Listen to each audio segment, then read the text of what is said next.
Good evening and welcome to the Financial Week. I'm Javon Keys.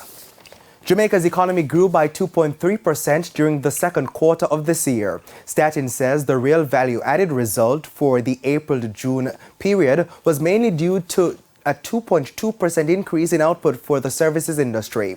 GDP for the goods-producing industry was up 2.6% compared to the same period last year. Now, the quarter's performance also exceeds the initial GDP projections for April to June given by the Planning Institute of Jamaica, PIOJ.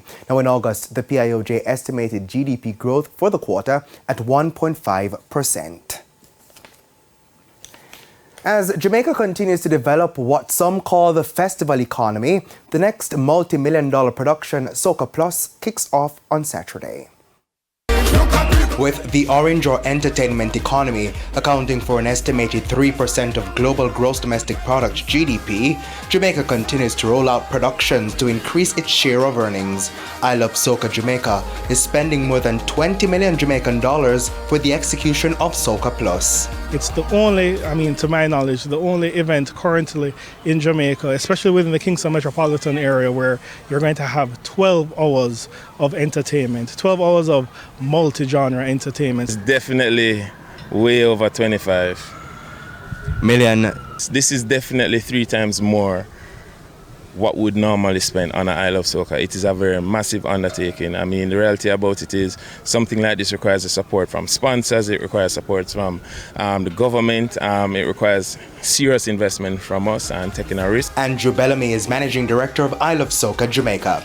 This is the party's second staging. We decided let's introduce something that's been on our mind for a long time. We wanted to introduce a festival, a one-day festival.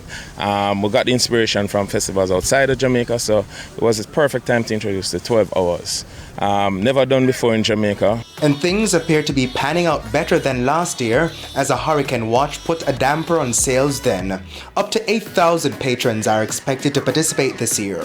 The venue, the historic cricket grounds at Sabina Park. Supporters have spent anywhere between $40 to $3,350 to attend, with some categories of tickets sold out days before the event. But Mr. Bellamy says it's not just about the patrons. For this festival alone, we have hired in excess of 500 people directly just to coordinate all of this, from the production, the creative side, the security side, the human resource side. We have invested heavily not only in just suppliers and production people and the experience that you can see, the build out, but in the communities that are here, because a lot of people actually playing a part in the build out right now. Some good news there for the orange economy. As we head to some news from the Bank of Jamaica, the Monetary Policy Committee has kept the policy interest rate at 7%.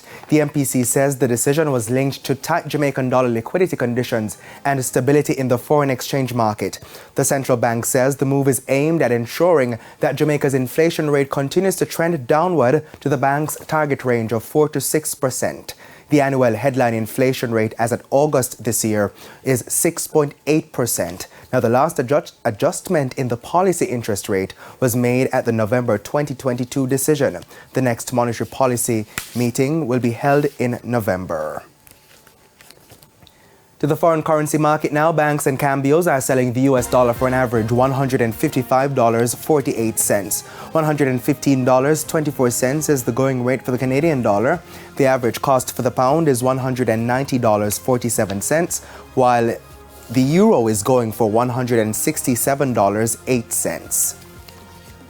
The JSE index decreased by 6,695 points today, while the junior market index gained 113 points.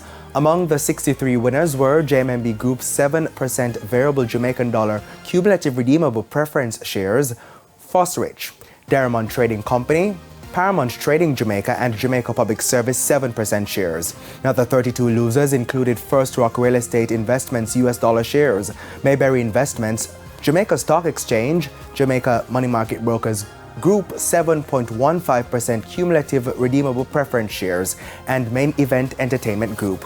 Now, 13 stocks ended the session at the same price they started trading Friday morning. And that's the Financial Week. I'm Javon Keys. Good evening.